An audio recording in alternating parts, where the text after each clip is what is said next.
Nossa, já é 21h50, eu tenho que correr. O programa Comunhão vai começar. Venham todos também. Corra você também, o programa vai começar. Cheguei. Agora sim. Programa Comunhão.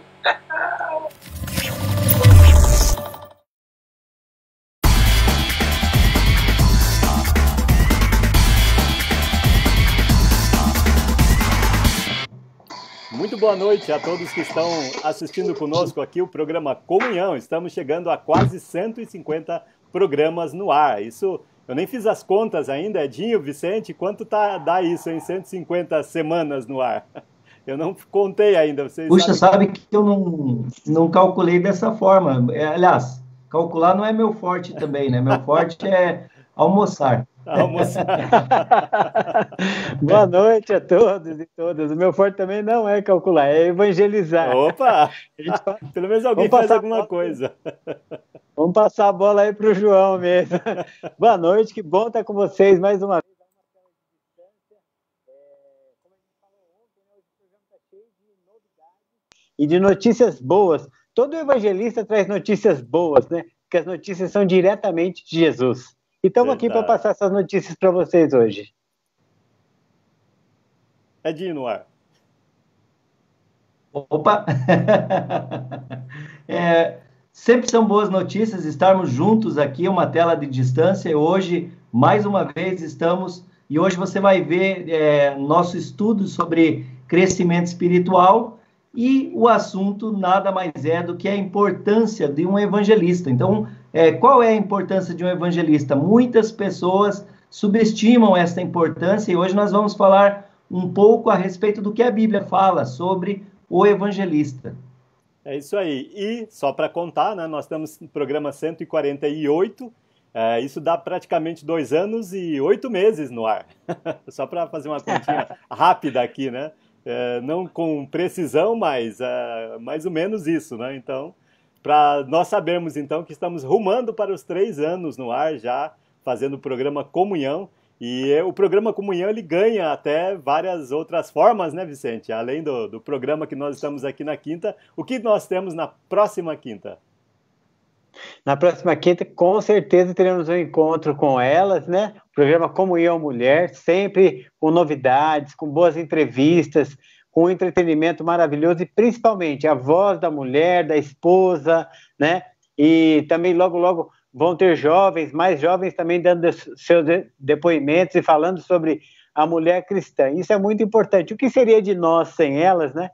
Então, isso é muito valioso para nós. A cada programa tem uma novidade, além daquele programa maravilhoso que foi o programa de casais, né? Ou seja, nós não paramos. Não tem nada que nos pare. Assim como nada parava os evangelistas no primeiro século, nada nos pode parar. E é isso aí. É isso aí, então vamos andando, né? Nós temos um programa recheado hoje, como nós já anunciamos ontem, né? Além do o estudo que nós vamos ter agora, falando sobre a importância do evangelista, a função dele, etc. Nós vamos também ter a armadura de Deus daqui a pouquinho, e daqui a pouquinho, depois da armadura de Deus, nós vamos ter o nosso irmão Lu Seckler, que já está aqui conosco no estúdio, digamos assim, cada um no seu lugar, numa cidade diferente, né? Ou num país, né, Lu Seckler? Cada um de nós em algum lugar aqui. Mas daqui a pouquinho nós vamos conversar, temos várias perguntas para ele, e talvez se você tem alguma pergunta para o Lu Seckler, você já conhece através da literatura dele, manda para a gente a pergunta que a gente repassa a pergunta aqui, mas daqui a pouquinho a gente volta. Sei que tem muitas pessoas aqui que já estão nos assistindo, vários comentários aqui eu não consegui ler ainda, daqui a pouco eu volto para ler estes comentários, que certamente são muito bons. Opa, pois não. Achei. Ô, João, eu queria já adiantar para o pessoal aí já começar a fazer seus pedidos de oração. Ótimo. O máximo que a gente puder, né? Vai ter aquela oração final aqui, e o máximo que a gente puder aí responder. E também quando a gente pede as orações, né? Quanto mais gente orando, melhor, né? Então pode colocar seus pedidos de oração aí também, né? Porque o evangelista também faz isso, ora. Exatamente. Nós vamos ver muitas situações do evangelista aí, né? Sim, é um dos trabalhos aqui que a gente nem mencionou, mas a gente pode ver em Atos, né? Isso, capítulo 6, quando eles tiveram um problema lá, né? Em Atos capítulo 6 a gente fala depois, senão a gente vai adiantar demais, né? A gente já vai emendar no assunto. A emenda mesmo. Empolga, né, isso aí. Mas vamos lá. Vamos ter então agora a armadura de Deus, que temos uma série com o nosso irmão Alan Dutton, e ele tem falado sobre a armadura de Deus. Hoje nós vamos ouvir ele falar sobre o capacete da salvação. Programa Comunhão apresenta a armadura de Deus. Série com Alan Dutton Jr.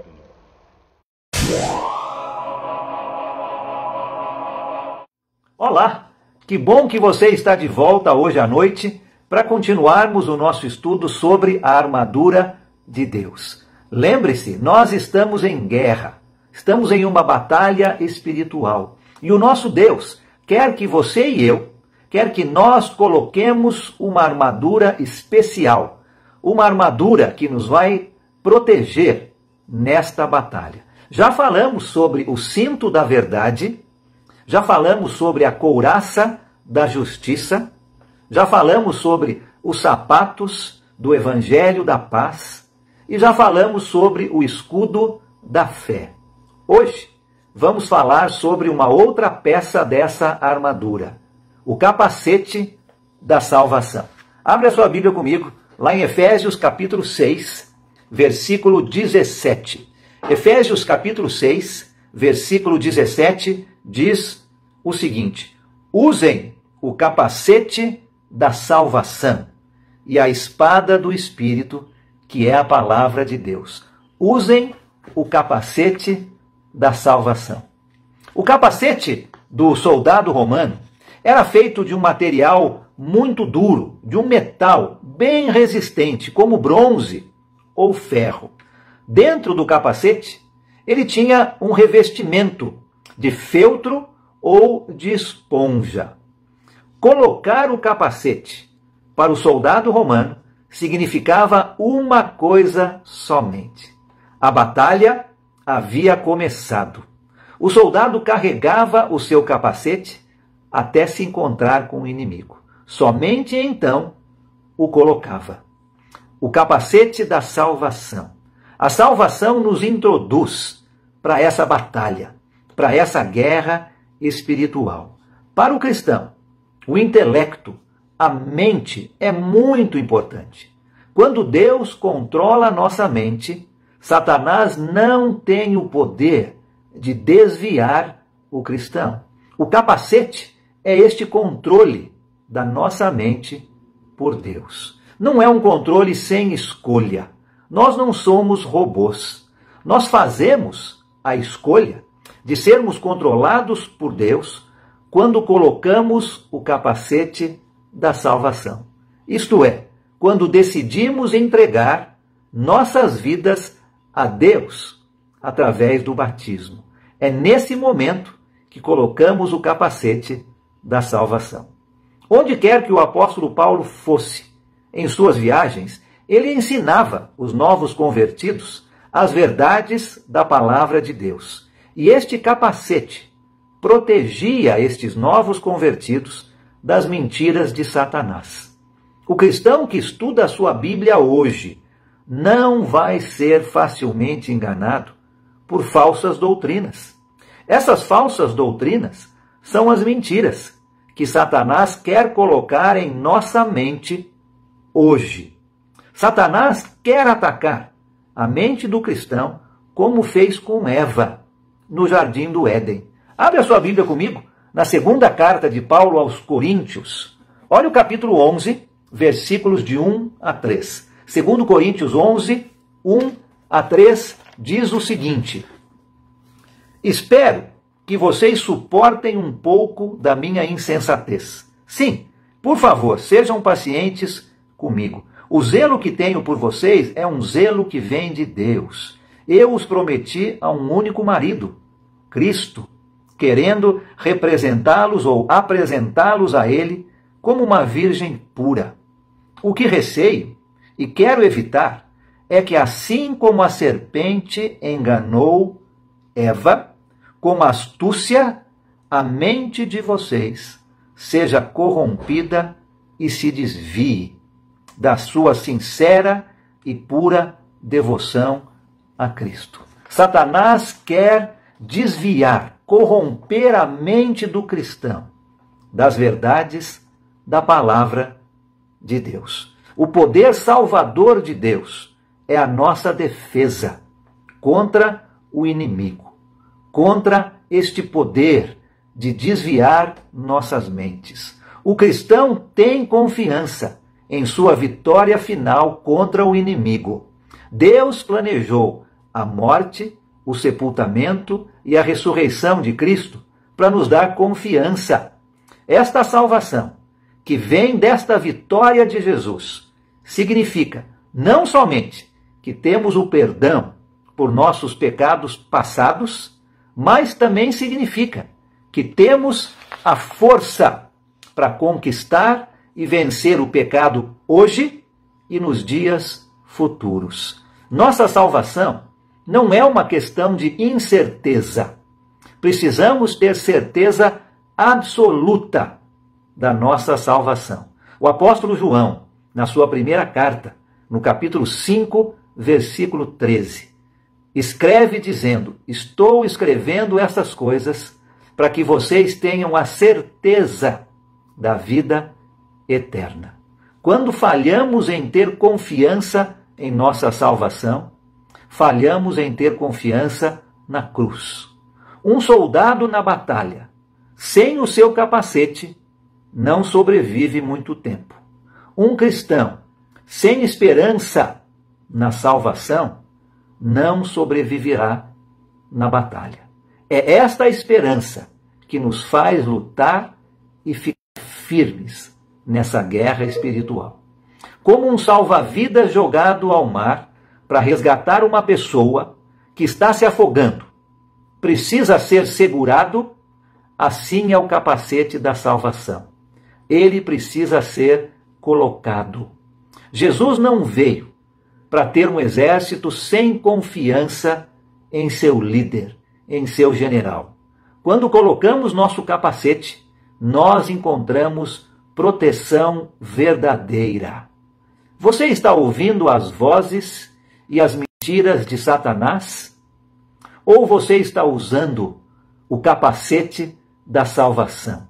Você tem certeza absoluta que Deus vai salvar você? Ou você ainda tem dúvidas? Comece e termine todos os dias colocando o capacete da salvação. Com ele, seremos movidos por Deus e estaremos a salvo das mentiras do inimigo. Que Deus abençoe você. Amém. Programa Comunhão apresentou a Armadura de Deus, com Alan Dutton Jr.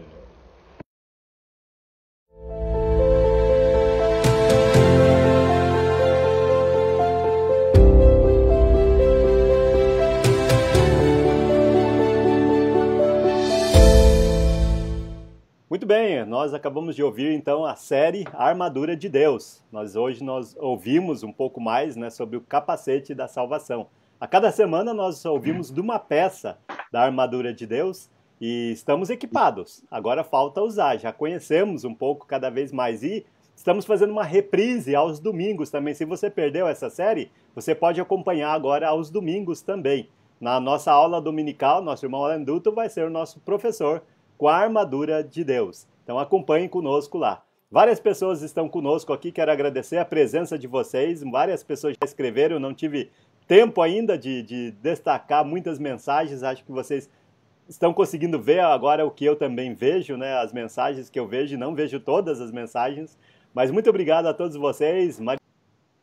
Recomeçar. Estamos de volta, recomeçando. Tivemos algum problema aqui que não conseguimos recuperar, então estamos começando uma transmissão totalmente nova, né? Uma transmissão que nos surpreendeu aqui. Então, conto com a paciência de vocês, do Edinho, do Vicente aqui, sempre. Mas é a primeira vez que isso aconteceu aqui. Boa noite de novo, João. Vamos dar boa noite de novo. Tudo de novo. A primeira vez que aconteceu isso totalmente, dá uma pane geral mesmo, né? Não foi energia, não foi internet, não sei.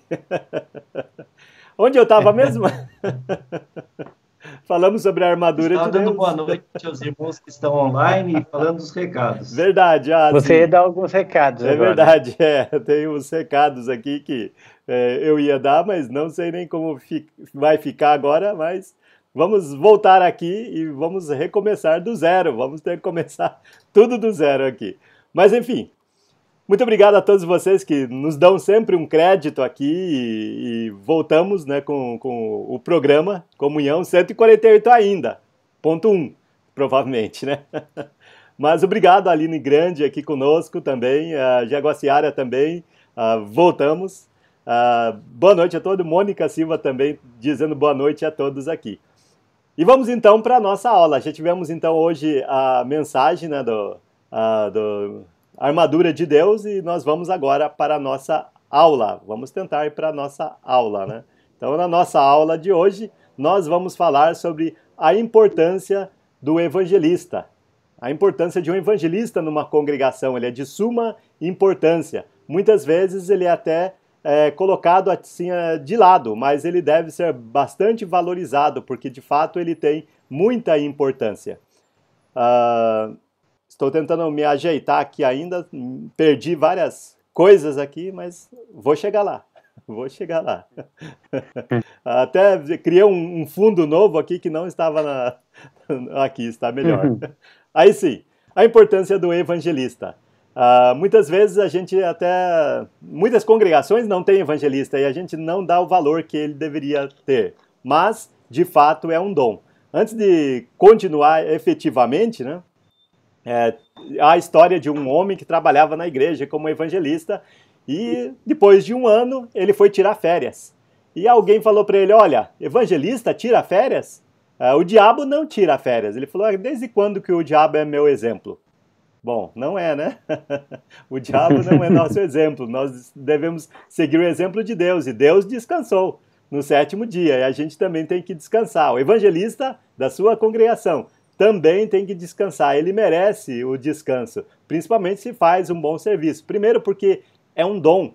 Ser evangelista é um dom de Jesus. Diz assim, aquele que desceu é também o mesmo que subiu acima de todos os céus, para encher todas as coisas. E ele mesmo concedeu uns para apóstolos, outros para profetas, outros para evangelistas e outros para pastores e mestres. Então veja só que ser evangelista na igreja não é uma pessoa que quer um cargo, não na igreja de Deus. A gente vê isso muito por aí. Mas na igreja de Deus a gente vê que é uma função que Jesus é quem deu como um dom. Jesus concedeu dons aos homens. A igreja começou com os apóstolos lá, com Jesus pessoalmente, lógico, né, com os apóstolos, profetas da igreja no primeiro século também ainda nós tínhamos os profetas. Consequentemente, evangelistas, vários evangelistas, os apóstolos também eram evangelistas, como a gente bem sabe, né? E outros para pastores, depois que a igreja foi amadurecendo, pessoas foram escolhidas como presbíteros da igreja, servos da igreja, né, os bispos da igreja, e pastorearam a igreja. E também os mestres, como professores da aula dominical, devem ser também valorizados da mesma maneira, né, porque são mestres e ensinam a palavra de Deus. E nós devemos, então, dar valor a todas essas pessoas. E quando ele vier, falando sobre ainda esse dom, um dom até do Espírito Santo, né? Quando ele vier, convencerá o mundo do pecado, do juízo e da justiça. Essas são palavras de Jesus falando sobre o Espírito Santo, quando o Espírito Santo viesse. Esse é o trabalho do Espírito Santo, convencer o mundo do pecado, da justiça e do juízo. Do pecado, porque eles não creram em mim, disse Jesus. Da justiça, porque eu vou para o Pai e vocês não me verão mais. E do juízo, porque o príncipe deste mundo está julgado. Então, o Espírito Santo tem o dom evangelístico. É do Espírito Santo a evangelização, o dom de evangelizar. Então é um dom que Jesus deu, através do Espírito Santo, aos seus discípulos. E alguns que não foram nem sequer apóstolos, né? Como Filipe, a gente tem um dos 7, né, que foram discípulos de Jesus e recebeu o dom dado até pela imposição das mãos dos apóstolos naquele tempo. Ele tinha outros dons, inclusive, além de ser evangelista. O evangelista, ele tem pés formosos. Sabe por que os evangelistas, eu não sei se você, Edinho, Vicente, já pensaram, né? Por que os evangelistas têm pés formosos? Já pensaram? Tem alguma coisa, tem a ver com... eles andam bastante, né? Que eles andam bastante, imagina só, então, há 2.000 anos atrás, vamos falar, começando assim, né? 2.000 anos atrás, como que era o pé de quem anda bastante? Já pensaram? Deveria ser bem cascudo. Eu trabalhei 2 anos andando todos os dias. Sim. E tinha bastante calo, viu? Quantas bolhas? 2 anos. Pois é. Então também tem a ver com a armadura de Deus, né? Os pés formosos têm a ver com a armadura de Deus. Os pés são formosos porque eles estão calçados com o evangelho da paz. E a gente vê os pés formosos em Romanos capítulo 10, versículo 15, e que eles estão calçados com o evangelho da paz, que é Efésios capítulo 6, versículo 15. O Edinho falou aqui que esse é o calo do evangelista. O evangelho é o calo do evangelista, né? Que ele passa à frente, né? E a gente vai falar agora quais são as funções, com o Vicente, né? Vai continuar aqui falando quais são as funções do evangelista. Vai lá, Vicente. Isso aí, depois de ter né, o evangelho, né, a paz, né? Porque onde ele pisa, ele vai levar a paz, né? E aí qual é a função dele? Porque às vezes a gente fica pensando assim, onde está o evangelista? Ele está lá no telhado, porque quebrou uma telha, ele foi trocar a telha do telhado. Onde está o evangelista? Acabou a luz aqui, ele teve que trocar a fiação da igreja. Onde está o evangelista? Ele está colocando os pisos da igreja lá, porque o evangelista é para isso. E muitas vezes nós também pensamos isso. Essa igreja tem um evangelista? Tem. Ele é o faz tudo. O evangelista não é o faz tudo. Ele pode até se esforçar e fazer algumas coisas a mais. Mas talvez isso vá tirar ele da prioridade. E nós não podemos fazer isso, porque ele tem um trabalho. Está escrito assim, em 2 Timóteo 4, 5. Mas você seja sóbrio em todas as coisas, suporte as aflições, faça o trabalho de um evangelista. Tá mandando, é imperativo isso. Faça o trabalho de um evangelista. Leve a boa nova, evangelho é boa nova, né? Cumpra plenamente o seu ministério. E muitas vezes nós que somos carne, nós que somos emoção, nós que olhamos às vezes e pensamos assim, tem um evangelista ali, então ele pode fazer tudo. E sim, eu já fui evangelista em igreja, aí eu chegava limpando a igreja de manhã, abrindo, cuidando dos bancos, cuidando das coisas. Quando todo o pessoal chegava, estavam os hinos escolhidos, estava tudo certinho. Só que daí a gente vai ficando quase que sem suporte, né? O evangelista ele precisa ter suporte do corpo de Cristo para ele evangelizar, fazer esse trabalho, né? Então, eu não estou dizendo que é proibido fazer o trabalho braçal, que às vezes é necessário na igreja, mas que ele tem a prioridade de evangelizar. E ele precisa fazer isso tudo com ciência, porque diz assim a palavra de Deus em 2 Timóteo 4, 1b e 2, né? Peço a você com insistência que pregue a palavra. Insista, quer seja oportuno, quer não. Corrija, repreenda, exorte com toda paciência e doutrina. Então, o evangelista ele tem que se preocupar em preparar estudos, se preocupar com cada indivíduo que está vindo com dúvidas, porque a pregação do evangelho, ela parece que é igual, ela é igual, mas ela vai atingir vidas, e vidas são diferentes. Então, existem maneiras que esse evangelista vai ter que traçar para chegar naquela vida. E, de novo, né, o João comentou sobre o Espírito Santo desenvolvendo. Às vezes a pessoa fala assim, eu converti fulano, eu converti tantas pessoas. A gente não converte ninguém, o Espírito Santo de Deus que converte. Só que os evangelistas, nós vamos e pregamos a palavra, né? E aí acontece o poder do Espírito Santo. Então, com paciência, temos que insistir. Outra coisa também é o objetivo, né, do evangelista. Ele mesmo concedeu uns para apóstolos, outros para profetas, outros para evangelistas e outros para pastores e mestres, com vistas ao aperfeiçoamento dos santos para o desempenho do seu serviço para a edificação do corpo de Cristo. Os evangelistas vão dar instruções, os evangelistas precisam ser ouvidos e precisam, assim, nós precisamos dar uma atenção, porque muitos evangelistas vão começar as igrejas e dali vão se formar presbíteros, diáconos, né? Então, o trabalho do evangelista é esse mesmo, por isso que ele tem que estar com essa armadura completa de Deus, né? E eles são os enviados, né? Às vezes nós temos os jovens indo lá para o Sercris, ou indo lá para o AME, né? O que eles estão fazendo? Eles estão se preparando para serem enviados, né? E assim como casais também, assim como há anos atrás foram enviados, né, discípulos de Jesus Cristo para cá, para pregar o evangelho no Brasil, né? E a gente agora tem que fazer evangelistas para que eles sejam enviados, né? Isso é importante também. Como, pois, invocarão aquele a quem não creram? E como crerão naquele a quem não ouviram? E como ouvirão se não há quem pregue? E como pregarão se não foram enviados? Como está escrito, quão formosos os pés dos que anunciam a paz, dos que anunciam coisas boas. Por isso nós temos esse trabalho maravilhoso, diretamente daqui de dentro dos nossos corações do Brasil, que é o Colheita Brasil.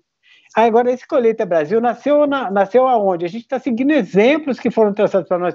O Lúcio Eckler vai falar um pouquinho hoje sobre a estada dele aqui no Brasil, né? E como que foi isso nos anos em que ele passou aqui. O evangelista Lúcio Eckler vai estar com a gente falando um pouquinho sobre isso, porque o que ele vai falar? Ele vai falar assim, seguindo os exemplos dos evangelistas no primeiro século, indo, calçando, né, esse calçado da paz e pregando o evangelho, né? Por quê? Porque tem um elo de crescimento.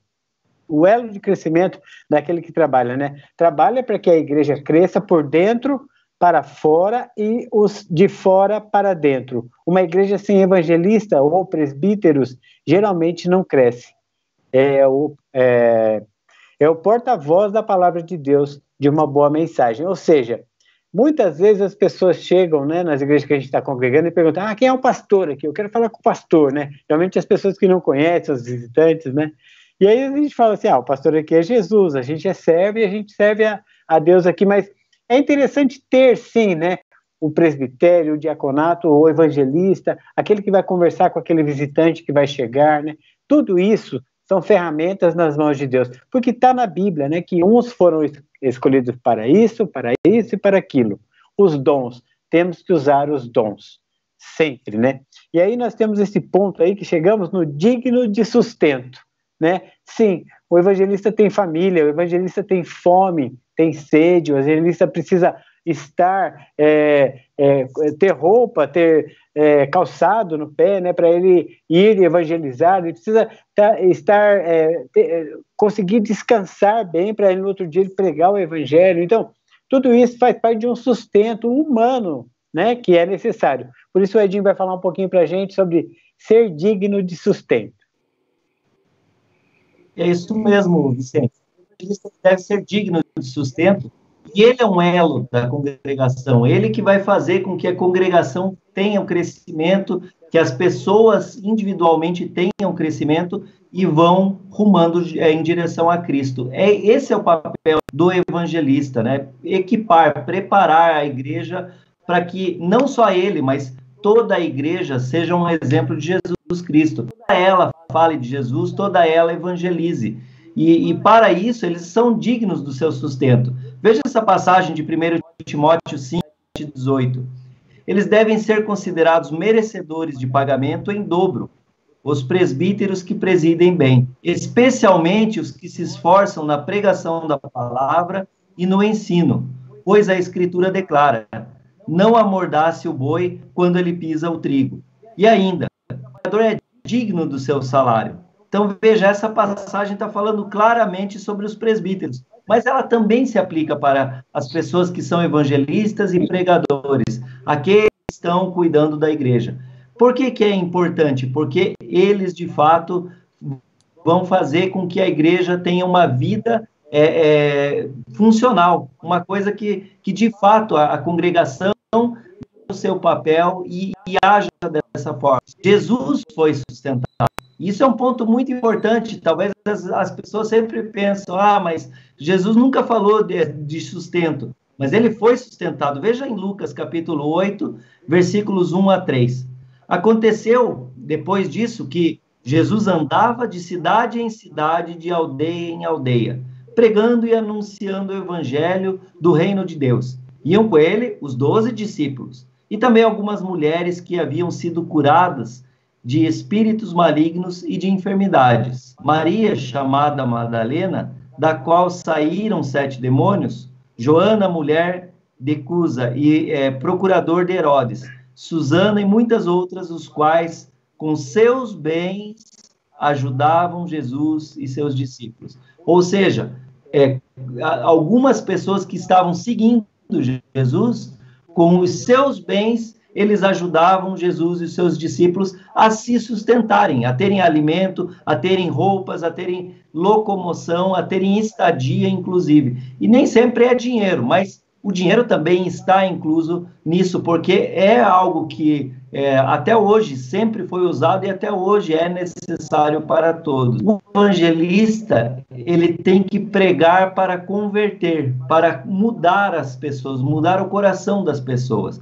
Quem prega a palavra não prega para receber. Se você acha que o evangelista está ganhando bem demais, ele não está pregando para isso. Isto é o resultado de um trabalho dele, mas ele prega para que o Espírito toque a alma de quem está perdido, para que as pessoas se sintam tocadas e elas olhem para Jesus e pensem, olha, eu preciso entregar minha vida a Jesus. Ele não está falando, olha, eu estou aqui para ter uma vida fácil e boa. E tem outra coisa, né? Dificilmente você vai encontrar alguém que trabalha como evangelista que tem uma vida luxuosa, que tem uma vida cheia de regalias. Geralmente são trabalhadores, tanto quanto nós. E outra, né? Você que tem trabalho, eu tenho meu trabalho, deu meu horário, eu fui embora. O evangelista não.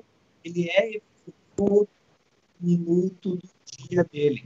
Toda hora que ele está dentro da sua casa, ele é evangelista. Fora da sua casa, ele é evangelista. À noite, ele é evangelista. E ele atende a igreja o tempo todo. Já quem é um trabalhador assalariado, ele deu o horário dele, ele não é mais aquele trabalhador da empresa. Ele sai e vai embora. Ele não tem compromisso depois do horário com a empresa. Já quem é um cristão, ele tem compromisso contínuo com Cristo. Quem está dando o exemplo, ele tem que continuamente dar o exemplo de Cristo em sua vida. Então, veja que o evangelista ele não tem a intenção de benefícios para si, mas sim de falar de Cristo e ver uma alma salva. Então, vamos tirar algumas conclusões desse nosso estudo. Primeiro, nós devemos ver que evangelista nem todo mundo é.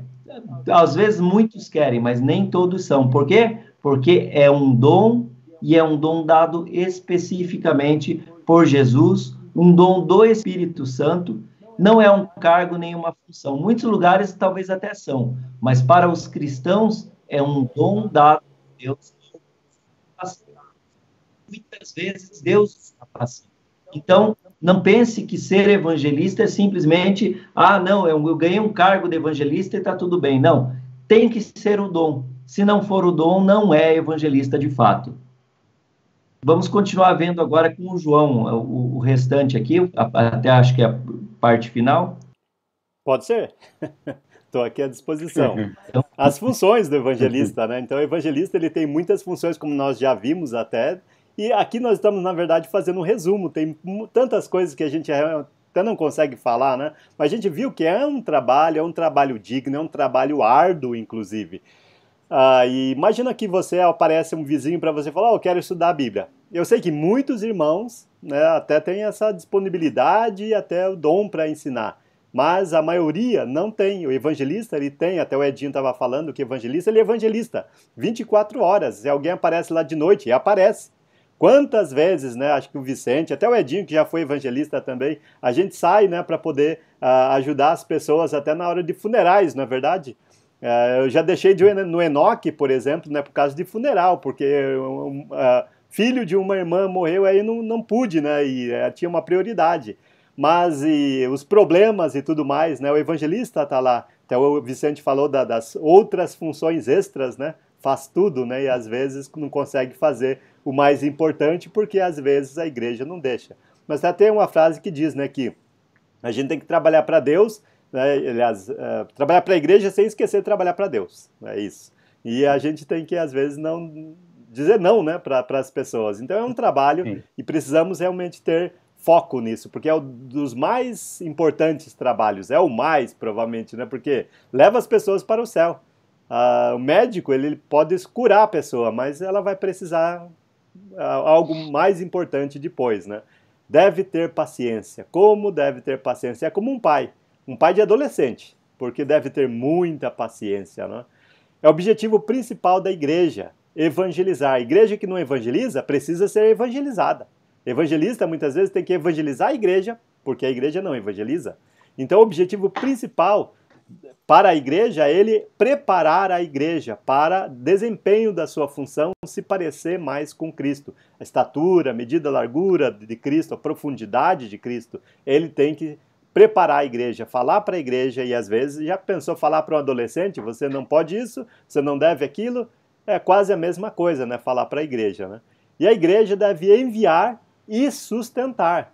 É uma das coisas mais importantes. Um dia, acho que Deus vai nos chamar lá na frente, lá no trono dele, e ele vai falar sobre nossas ofertas, né? Aqueles que ofertaram, aqueles que deram a si mesmos para os mendigos, para as pessoas que precisavam, né, e não tiveram na hora certa, né? Mas Jesus vai precisar tomar contas, né, dessa situação, né, que ele vai ter que perguntar o que você fez com o que eu te dei, com os dons que eu te dei, né?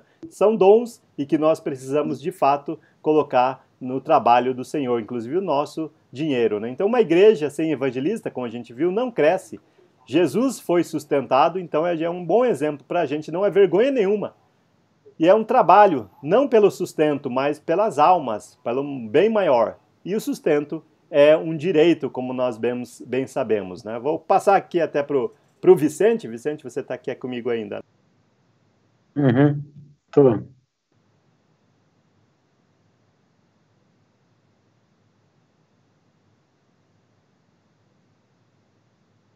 Peraí, só um pouquinho, então. O que deve ser considerados, né? Irmãos, pedimos que vocês tenham em grande apreço os que trabalham entre vocês, que os presidem no Senhor e os admoestam.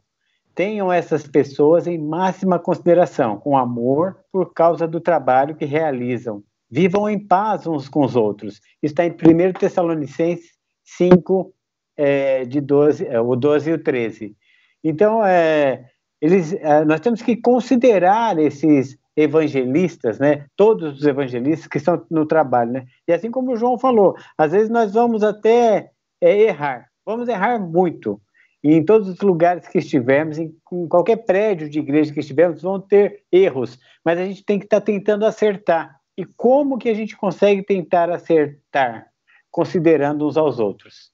E isso é muito importante para que o evangelista se sinta bem e continue pregando o evangelho. Porque, na verdade, a palavra de Deus, ela incomoda as pessoas. Se a palavra de Deus não estiver incomodando as pessoas, tem algo errado.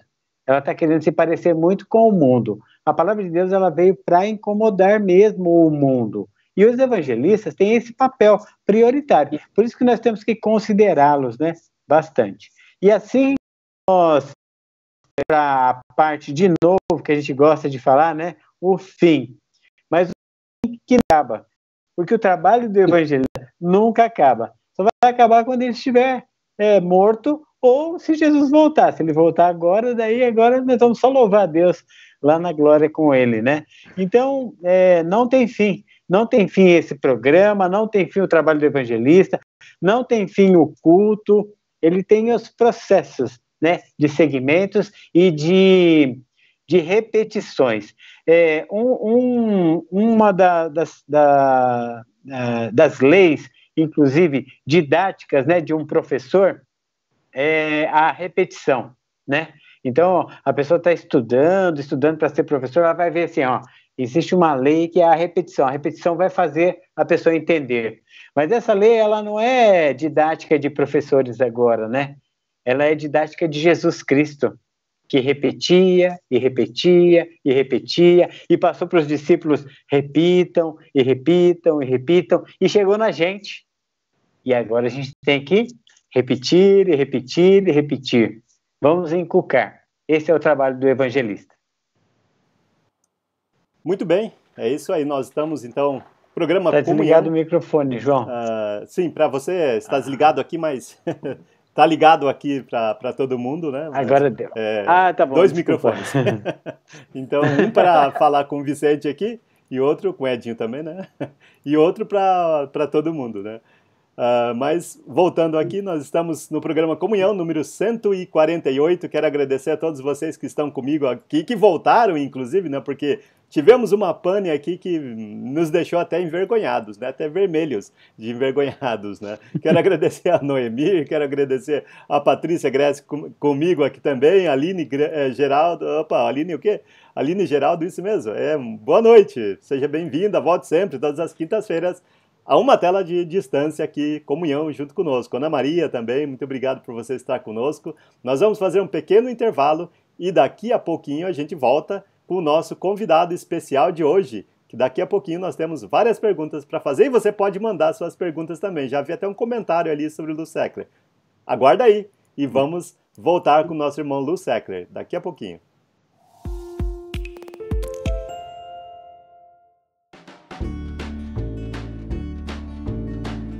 Oi, meu nome é Edson Cruz. Até bem pouco tempo atrás, um prédio era o ambiente da igreja.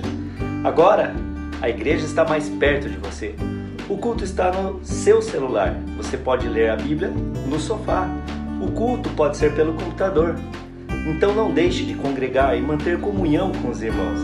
Tudo isso, afinal, que você precisa estar a uma tela de distância. Venha conosco ter essa comunhão. Domingo, 19 horas. E logo após, veja tudo isto na internet, na página da igrejadecristo.net. Obrigado e estamos esperando você domingo, 19 horas.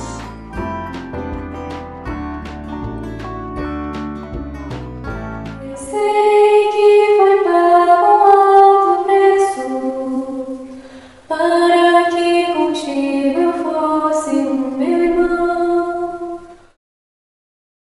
Oi, o meu nome é Paulo. Você deve conhecer muito bem este lugar, não é? Este mundo está perdido. Mas existe uma solução. Cristo é a solução. Nós costumamos a dizer que somos um no Espírito e um no Senhor, e um dia o mundo verá o nosso amor. Sabe como vamos alcançar este mundo? Somos 300 congregações no Brasil. Em cada congregação temos em média 35 membros. Somos então 10.500 membros pelo menos. Imagine que cada um dê R$150 uma vez por ano. Você sabe quanto isso daria? Sim, R$1.575.000. O que será que dá para fazer com este dinheiro? É uma questão difícil, não é? Acho que a gente poderia evangelizar este mundo inteiro, começando por aqui onde nós estamos. Podemos fazer isso através do Colheita Brasil, todos juntos. Oferte você também. Então, nos vemos numa próxima oportunidade. Fui! www.colheitabrasil.com.br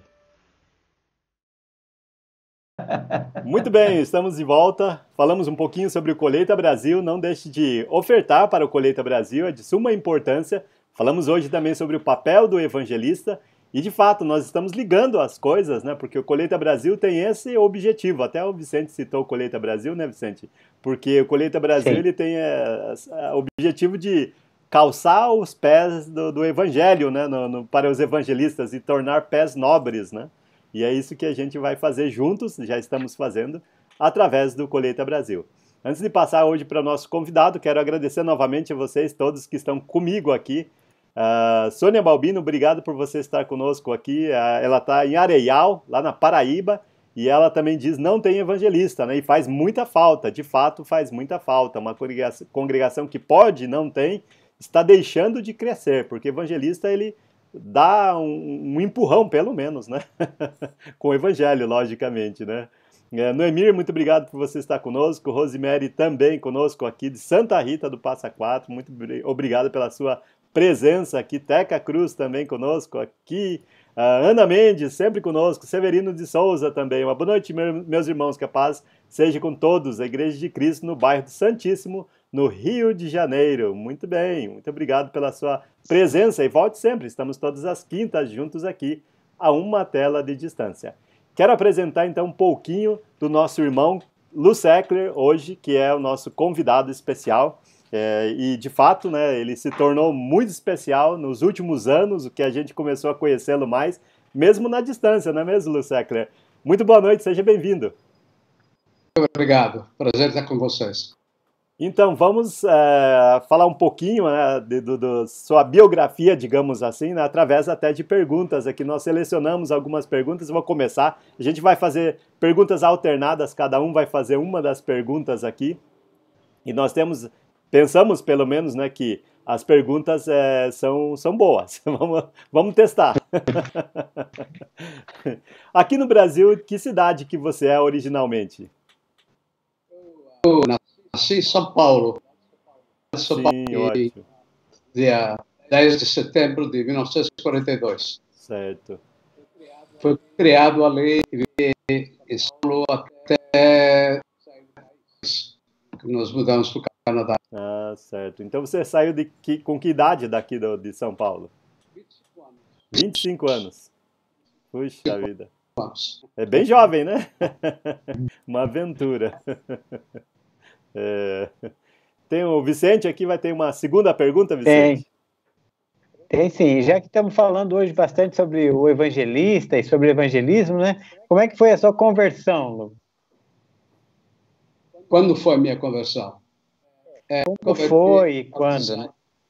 Fui batizado num tanque construído na Escola da Bíblia, na parte de trás da Escola da Bíblia, no dia 23 de novembro de 1962. E já faz um bocadinho. Eu fui um dos primeiros a ser batizados. E foi lembro numa noite. E havia alguns irmãos em volta do tanque. E o irmão Glennon, missionário, me ensinou o Evangelho. Foi quem me batizou. Isso aí era onde? A Escola da Bíblia era em São Paulo. Casa grande. Nós alugaram, tinha os escritórios, tinha um local de reuniões, e ali era o centro de reunião, até que dado uma casa de Morumbi.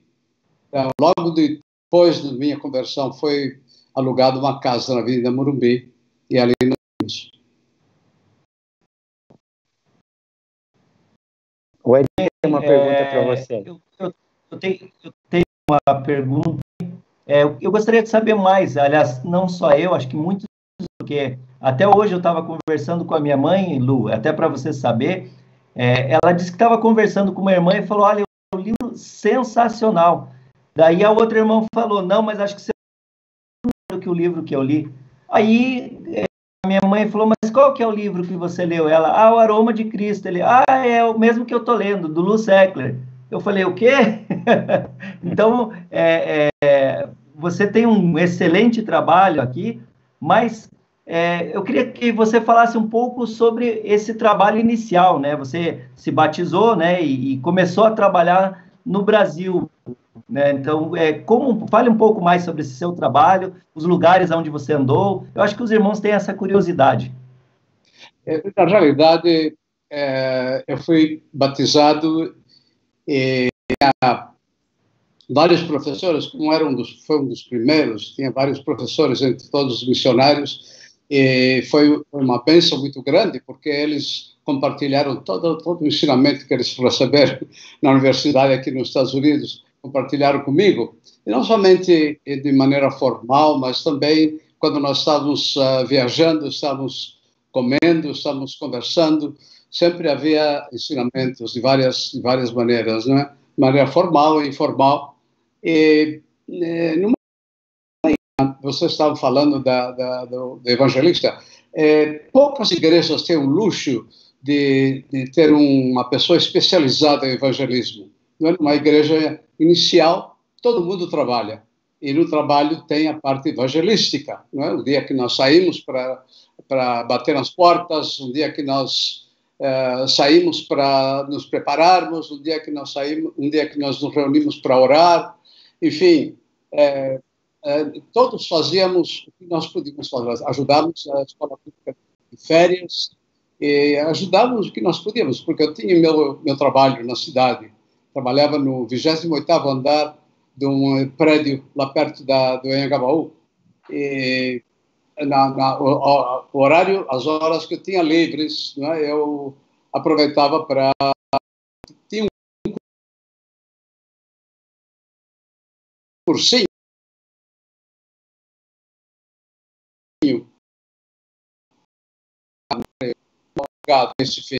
E depois, até terminar, ir lá para a aula. E isso nos valeu muito, porque quando nós mudamos para Portugal, e foi perfeita. Eu tinha Cristo e foi tudo que eu precisava. Agora, a parte de discipulado é outra coisa. A gente precisa estar mais preparado para fazer esse trabalho. Exatamente agora, nas igrejas do México, nas igrejas da Central. De vez em quando vou também na América do Sul, no Peru, na Colômbia, quando eu estive lá em março passado, antes que houvesse essa proibição, essas quarentenas, essas coisas, essa loucura que nos separou um dos outros. Mas você abraçou o irmão, né? Como é? Não escutei. Foi bom que você abraçou bastante os irmãos antes, né? Os irmãos dizem que achava que eu nunca tive crise de fé, mas eu não tive tempo para isso. É verdade.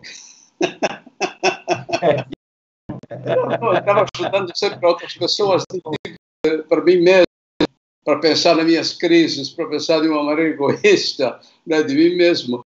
E eu nem sabia que havia isso, até que me falaram.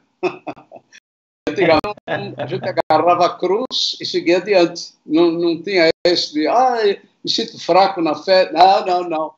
Pega aí a Bíblia e vamos. Saímos para evangelizar. Isso é muito bom. Tempo e no tempo. Quando eles querem e quando eles não querem escutar.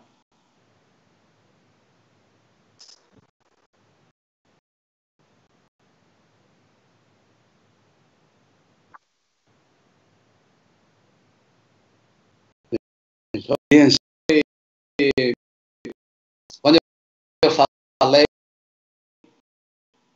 em Água, que houve uma reunião, eles me convidaram, uma reunião de 7.000 pessoas, e maravilhosa, parte eram irmãos, mas vieram também. E muitos irmãos viajaram a noite inteirinha, passar por domingo de manhã. E nós tivemos um suco.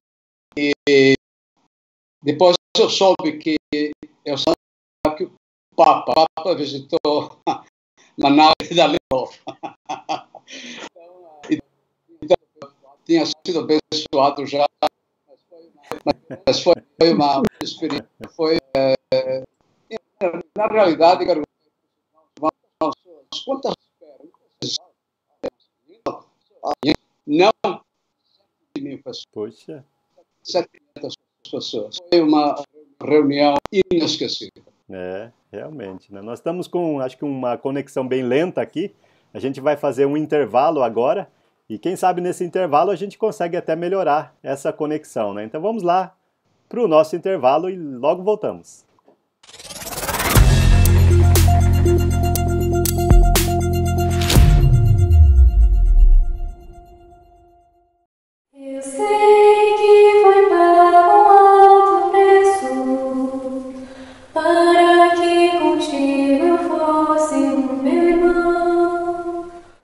Boa noite, irmãos. Sejam todos muito bem-vindos. É uma satisfação poder falar com você. Quero te convidar para o nosso culto nacional que está acontecendo já há algumas semanas. Meu nome é Ronaldo Coelho, eu sou daqui da cidade de Brasília, trabalho na obra do Senhor já há algum tempo. Sou o esposo da Lívia, minha esposa tem postado aqui alguns vídeos com as minhas filhas para a escola dominical e agora recebi o convite também de trazer a mensagem para esse próximo domingo.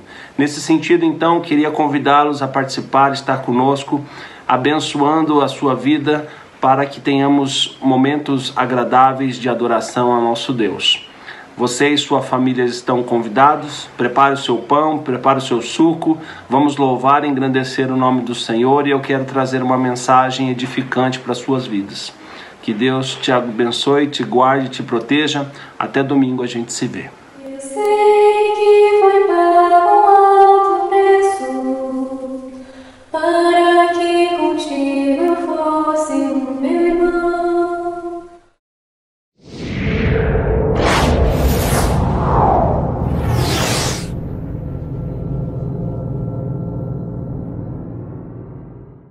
E aí galera, tudo bem? Muito prazer, para quem não me conhece, meu nome é Expedito, eu sou da Igreja de Cristo do Jardim das Flores em São Paulo. E hoje eu tô aqui para recomendar um livro muito bacana para vocês, um livro que me ajudou e me inspirou e respondeu muitas dúvidas que eu tinha também. A gente sabe que passa por vários conflitos, né, nessa geração, essa geração proporciona pra gente vários conflitos e esse livro trata de muita coisa. Então eu vou dar uma lida na sinopse aqui só para você entender dos assuntos que ele trata. Olha só.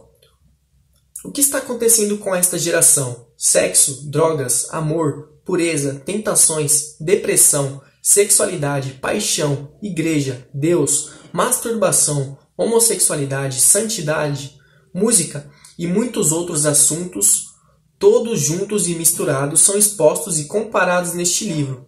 São conflitos de todas as gerações e precisam ser enfrentados. Está acontecendo uma oportunidade gerada pelos conflitos que os jovens em Cristo precisam responder com suas vidas. Então, qual que é o livro que eu estou recomendando? Este livro aqui, Mesa Redonda, Conflitos de uma Geração. O autor, irmão João Cruz.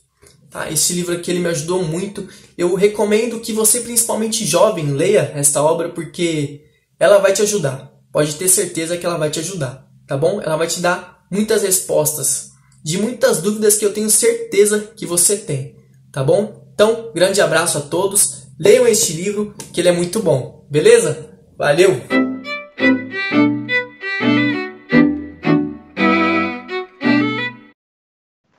Muito obrigado por você estar conosco aqui, aguentar nossas conexões erradas e problemas de conexão, não sei o que acontece. A pergunta que eu tinha feito, acho que eu fiquei sem microfone ali na hora, foi essa, a pergunta do Elgir Girodo, né? Em termos de evangelismo, qual foi a sua melhor experiência como evangelista? E ele respondeu que foi em Manágua, que teve 7.000 pessoas lá reunidas para ouvir o evangelho, né? Nós temos agora uma outra pergunta, Lô, sobre família. Vamos começar, na verdade é uma pergunta que eu vou fazer e tem uma pergunta que veio da internet. Eu vou fazer a pergunta e aí o Vicente também vai complementar. Sobre sua família, né? A família aqui no Brasil e a família também nos Estados Unidos, que agora que você já também está situado há muitos anos aí, né? E mais ainda, complemento dessa pergunta com o Vicente? Isso, quem está perguntando, inclusive, é a esposa do Elgir Girodo, né? A Claudete está perguntando, Lu, sua família ficava bem com a distância e com a presença no lar? Lá, como é que você fazia isso enquanto estava evangelizando e a distância da família, né? Não é fácil, né? Não é fácil. Uhum. Mas muitas vezes meu filho ia comigo e parte do trabalho do evangelista é ter uma esposa que o apoie, né? Que possa cuidar dos filhos e explicar para os filhos, olha, o pai não está aqui porque ele está trabalhando para Deus. Ele está levando o evangelho a outras pessoas. Ela não pode ficar zangada ou sentir frustradas, porque ao cuidar dos filhos, ela está ajudando também no evangelismo, de maneira indireta. Enquanto o pai está lá trabalhando, né, na linha de fogo, a esposa está em casa cuidando dos filhos. E essa é parte do evangelismo também. Houve alguns problemas, claro, não é? Problemas com os filhos e tudo mais, à medida que os filhos estavam crescendo, mas Deus sempre teve uma maneira de ajudar e nós conciliamos a situação dessa maneira. Se a esposa apoia o marido no trabalho do evangelismo, no trabalho como o trabalho que eu faço, né, de discipulado, o trabalho pode ser feito, mas se cada vez que o marido volta para casa ele recebe uma bronca, uma cara feia quando ele volta, então a esposa não está contribuindo para que se faça um trabalho evangelista, faça um trabalho discipulado. Então é importante, a minha esposa reconhecia que essa era a sua função, de tomar conta da casa enquanto eu estava fora, porque ela estava fora. Olha, esconde o cachorro aí. O meu cachorro, ele sempre quer aparecer no programa, Lu, eu não sei o motivo. É interessante eu essa tenho uma resposta pergunta sua. para fazer, já que eu interrompi você, Lu. Eu gostaria de saber sobre seus livros. Quantos livros você já publicou?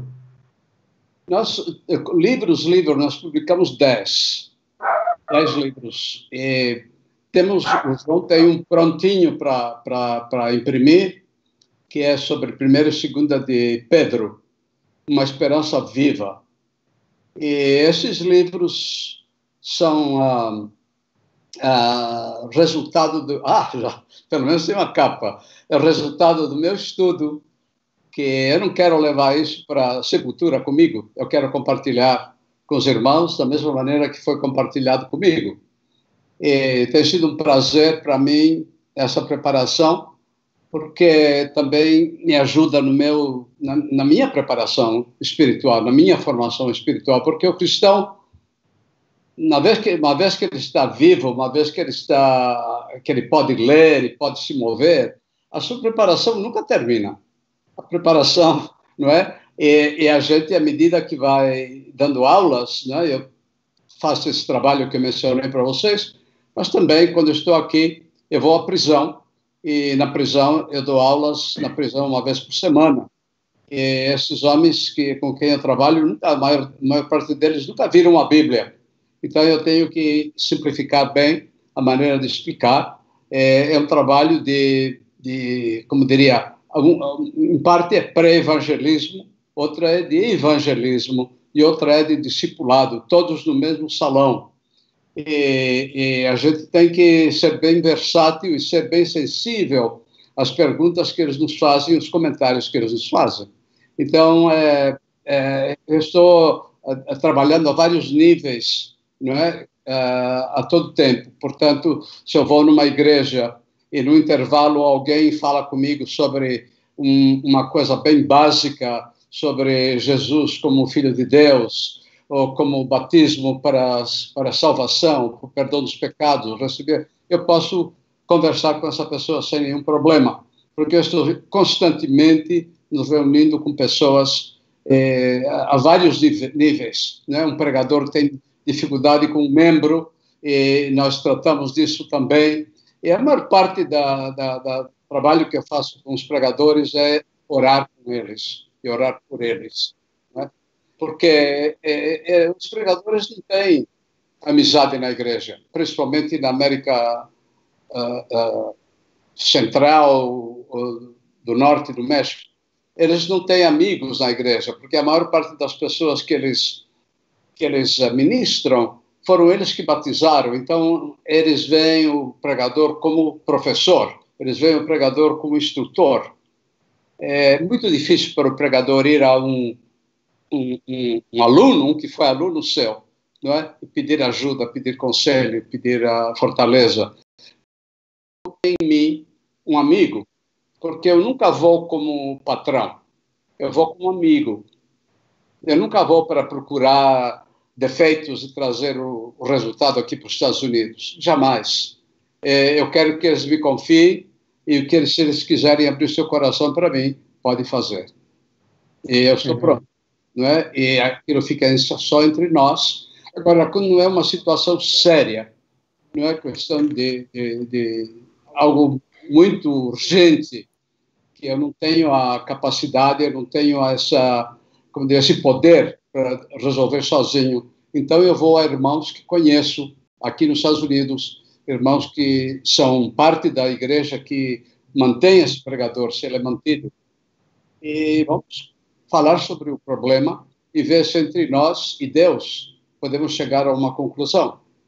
Mas é um trabalho que só a minha idade mesmo você pode fazer, porque chegando a gente já viu tudo, não é? Já viu de tudo. Então nada me surpreende, nada mais me surpreende. Sim, nós então falamos um pouco sobre os livros também, né? E até lembrando novamente que nós temos esse novo lançamento em breve, né? Será lançado esse livro Uma Esperança Viva, e é interessante que ficou muito nítido a nossa necessidade dessa esperança nesses dias, né? Que nos pegaram de surpresa.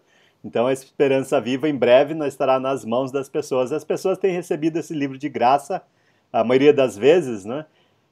Me fala mais sobre esse ministério, né? Como você faz possível esse livro chegar de graça nas mãos das pessoas? É uma boa pergunta, João. Eu sempre tive dinheiro para comprar livros. Uhum.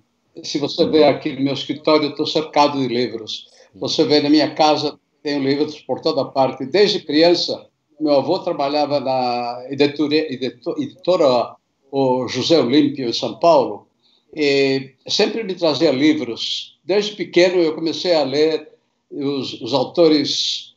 Era uma editora que se especializava em livros traduzidos. Então a tradução em português, meu avô corrigia as provas e depois ele ficava com o livro. E a maior parte dos livros, se ele achava que eu poderia desfrutar dele, ele me dava. E desde aquela época eu tive essa ideia de livros, sempre lendo livros, sempre tenho 2 ou 3 livros que eu estou lendo. E chega em um ponto, não é, que me pediam cópias do meu sermão. Você pode me dar a cópia dos teus apontamentos e tudo mais, não é? E depois eu pensei, por que não fazer isso possível, tornar isso possível a todos? E começamos a fazer cópias xerox, né, de vários sermões de cada livro, e mandávamos um para cada igreja no México. E uma vez estávamos acho que estava em Belo Horizonte, fizemos a mesma coisa no Brasil. Estávamos em Belo Horizonte e o Gates falou, olha, Lu, isto aqui é um livro, por que você não faz uma aparência um pouquinho melhor? E podemos fazer um livro disto. Em vez de ser uma espécie de apostila, vamos fazer uma coisa um pouco mais apresentável, que pode ser dada a uma pessoa interessada no Evangelho. Eu achei a ideia fenomenal, né? Porque tem evangelismo nisso tudo. E todas as vezes que eu fui a uma igreja e pedi ajuda para esse fim, nunca negaram. Nunca negaram. Chegou ao ponto de eles me oferecerem, Lu, você precisa de ajuda para os seus livros. Claro, eu nunca digo que não, né? Você oferece para o missionário, você precisa de dinheiro, ele te diz quanto. Mas tem sido uma grande bênção. Nós nunca pedimos mais do que necessitamos. Nós pedimos ter irmãos, a bênção de ter irmãos como João, ter um irmão como Alfonso no México, ter irmãos como Armando na América Central, temos irmãos de toda parte, no Portugal, Adelino Silva, todos os irmãos que me ajudam. A única coisa que eu faço é mandar originais para eles, como eu faço para você, João. Sim. E mandar a gaita, né? Mandar o dinheiro para imprimir. Sim. E os irmãos, graças a Deus, até agora, têm feito um trabalho excepcional. Eu jamais poderia ter feito isso sozinho. Seria impossível. Principalmente que mandar os livros aqui dos Estados Unidos seria proibitivo, seria caríssimo, né? Portanto, no Brasil, imprimimos no Brasil, para o México, imprimimos no México, na América Central, como os países são bem pequenos e são bem juntos uns dos outros, imprimimos em Salvador, ou às vezes imprimimos em Guatemala, e sempre assim, com irmãos que eu confio totalmente, não é? E eles fazem um trabalho magnífico. Às vezes dão sugestões, o João sempre encontra erros. Então, a gente o tem meu que, trabalho. né, para manter a humildade, não é? Porque a humildade a gente pode perfeitamente ficar orgulhoso depois de ter tantos livros aí sendo lidos, e graças a Deus até agora temos recebido bastante comentários positivos, e isso nos anima a fazer mais, a imprimir ainda mais. Que bom. Eu creio que esse livro que o João mostrou, nós vamos imprimir 1000 exemplares dele. Normalmente fazemos 500 e mandamos um para cada igreja, mas o João tem a bênção de viajar onde há reunião de vários cristãos, e ele distribui. E isso é ótimo. Ele tem até a minha autorização para autografar e pôr o meu nome, se ele quiser. Essa é boa, essa eu vou fazer então agora, daqui para frente. Você que está assistindo aí, fale que livro que você já leu do Lou Secler, para a gente até compartilhar com ele aqui. Eu sei que centenas, na verdade milhares de irmãos foram abençoados. A gente realmente vai e leva os livros. Você que recebeu um livro da minha mão, eu tento tirar foto, né? Mandar pro Lou quando é possível, né? Mas se você lê um dos livros, eu até tenho aqui, na verdade, separei aqui alguns deles. Vou até colocar eu em tela cheia aqui para poder mostrar alguns dos livros. Esse foi o último, né, que nós até distribuímos, Chamados para Ser Livres, lições no estudo de Gálatas, né, na carta de Gálatas. A Mão de Deus, né, um dos livros que já faz tempo, né, foi em Atos, esse aqui. Esse aqui também foi A Mão de Deus, certo? Esse aqui é um livro que é raro de você ver. Um livro de Salmos. Muito raro da gente ver, né? Primeiro, foi o primeiro esse? Foi o primeiro. Puxa, muito bom. E Aprendi a Viver Contente no livro de Tiago também. Esse aqui foi um dos livros. Infelizmente, todos eles estão agora esgotados, né? Eu sei que muitas pessoas até me pedem muitas vezes, mas eu tenho só os meus agora. Esses eu não posso dar. Mas eu sei que eu não tenho todos até. Mas esse livro novo também nós vamos compartilhar com os irmãos, e até tem uma sugestão aqui para você do nosso irmão Ogir Girodo novamente. Ele diz, Evangelismo para a Terceira Idade, que tal? Ogir é muito criativo. É boa ideia. Olha, é uma boa ideia. Então ele deve fazer, porque ele está na terceira idade. Ainda que ele ele está na terceira idade. Pois é. Verdade. Eu tenho um comentário aqui do Fran, Marcos, Sofia, uma família. Eles falam muito do seu livro, O Senhor é Meu. Outra coisa que eu queria deixar claro, Lu, que eu ouvi de muitas pessoas, é a clareza com que você escreve. E você, de fato, chega no coração das pessoas. Verdade. Então, isso já é algo que eu ouço muito, as pessoas falando que a sua literatura é muito atraente, porque as pessoas leem e querem saber mais de Jesus. Elas veem Jesus na sua literatura, de fato. Então, o seu papel está sendo cumprido. Eu posso mesmo. chorar, rapaz. Então, em nome de milhares de leitores que nós temos aqui no Brasil, que leram seus livros, nós temos que dizer obrigado para você. Que Deus continue abençoando, né, fazendo prosperar esse ministério, para que muitas pessoas possam ser edificadas. E não sei se você sabe, mas muitas congregações usam na escola dominical, para pregações e de várias maneiras, né? Então tem atingido milhares de pessoas mesmo. Onde a gente vai, a gente distribui, né, os livros, e as pessoas realmente são bastante edificadas. Chamados para Ser Livres, Áurea Polato leu aqui. Outra aqui, Aroma de Cristo e Livres também, né? Quem leu foi Judite, Cristina também. Eu vou querer um livro Esperança Viva, ela diz aqui também, já está reservando. Nunca li nenhum. Opa, Betânia nunca leu nenhum. Como faço para ter acesso? Você vai lá no site resgatelivros.com e pede. Quando você pede pelo site, infelizmente você tem que pagar somente o correio. Mas vale a pena, não é verdade? Vale a pena realmente. Quem já fez isso sabe. Chamados para Ser Livres, aqui a Áurea Polato também.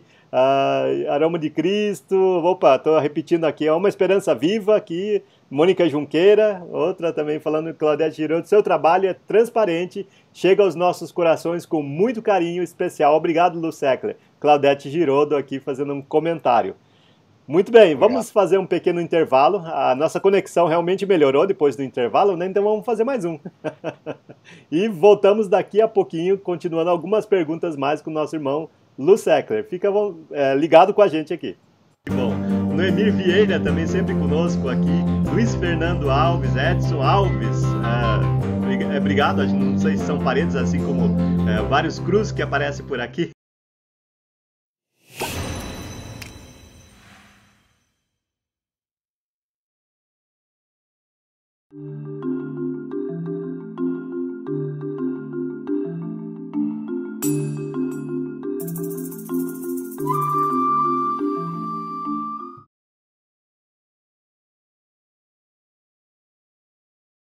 Tá bom, muito bem, estamos até conversando aqui, o papo tá tão bom, né, Vicente, que a gente está até conversando aqui, mas tem mais pergunta, vai lá, Vicente.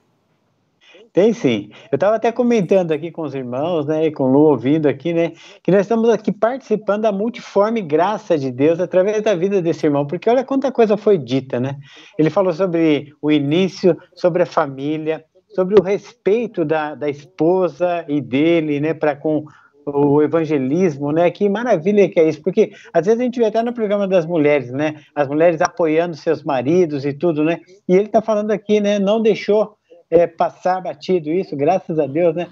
O apoio da esposa, a caminhada do filho indo junto, né?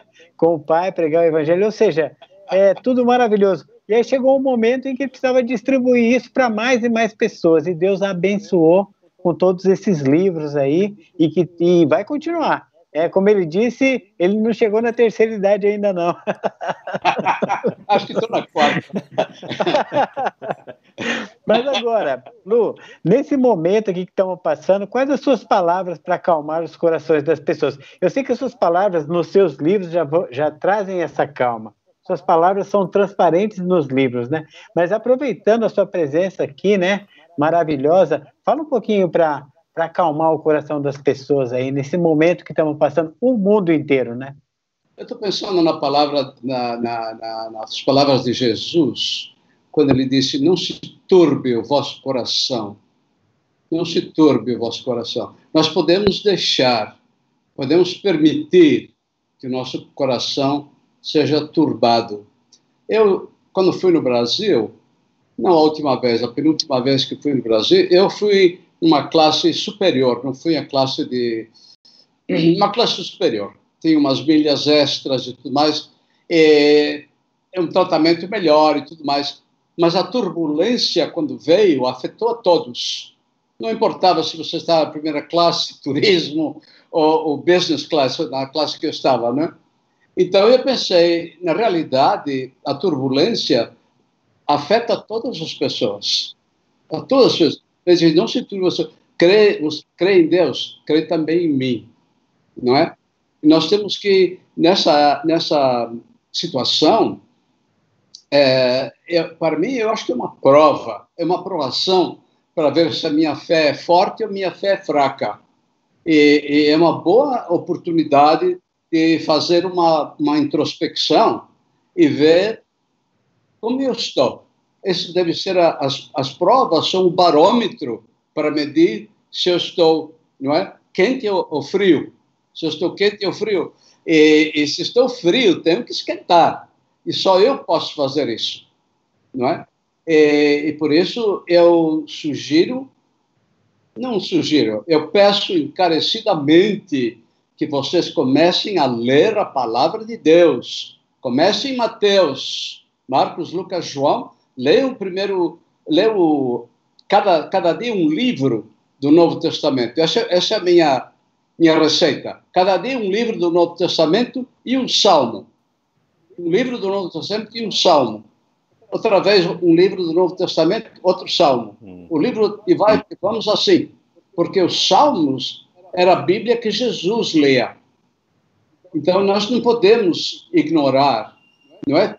Nos concentrar só no Novo Testamento e ignorar essa parte que foi integrante na vida, na formação de Jesus, na formação espiritual de Jesus como homem, não é? Como Deus, ele recebia diretamente do Espírito Santo, mas como Deus, como homem, não é? ele lia. Essa é a parte da Bíblia que ele lia. Na realidade, é a parte que é mais citada no Novo Testamento. De todos os livros do Antigo Testamento, eu pensei que fosse Isaías, mas são Salmos. Os Salmos têm salmos messiânicos que falam sobre a vinda de Jesus. Mas é isso que eu quero... sabe que uma vez, eu estava no México, não faz muito tempo, eu tinha uma nota de $100 no bolso. Eu mostrei a nota e falei, olha, eu vou deixar essa nota de $100 aqui e vou fazer uma aposta com vocês. Se vocês começam a ler a Bíblia, estava falando a vários pregadores, vocês começam a ler a Bíblia e no ano que vem vocês não estão transformados, eu te dou esses $100. Ainda tenho a nota. Graças a Deus. Ainda tenho a nota. Mas eu comecei isso em 1990, leitura da Bíblia diária. Eu tenho a Bíblia em um ano. Comecei a ler inglês, depois comecei a ler espanhol, porque 95% do meu trabalho é feito em espanhol. Então, comecei a ler espanhol. E hoje notei que fazem 16 anos que leio a Bíblia todos os dias em espanhol. Leio a Bíblia total em espanhol 16 vezes, fora as que eu li em inglês. Infelizmente, não encontrei uma Bíblia em português que tenha essa divisão. Uma parte do Novo Testamento, uma parte do Antigo Testamento, uma parte do Novo Testamento, um salmo e um provérbio. E dessa maneira te dá uma dieta bem agradável. Você não, por exemplo, você começa a ler, não é? Gênesis, Êxodo, etc, etc. Chega Levítico, a gente desiste. Chega Levítico, ninguém mais quer ler, né? Mas se você começar por Mateus, é muito mais agradável, né? Porque os 3 livros falam de Jesus, são 4 livros falam de Jesus, são 4 opiniões de Jesus. E, na realidade, as cartas são uma afirmação, são uma maneira de expandir os 4 evangelhos.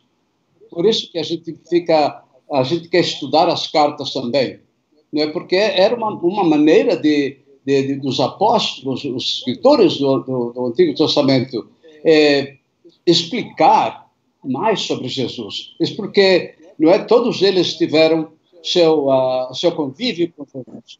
Paulo também teve, embora não fosse na mesma época,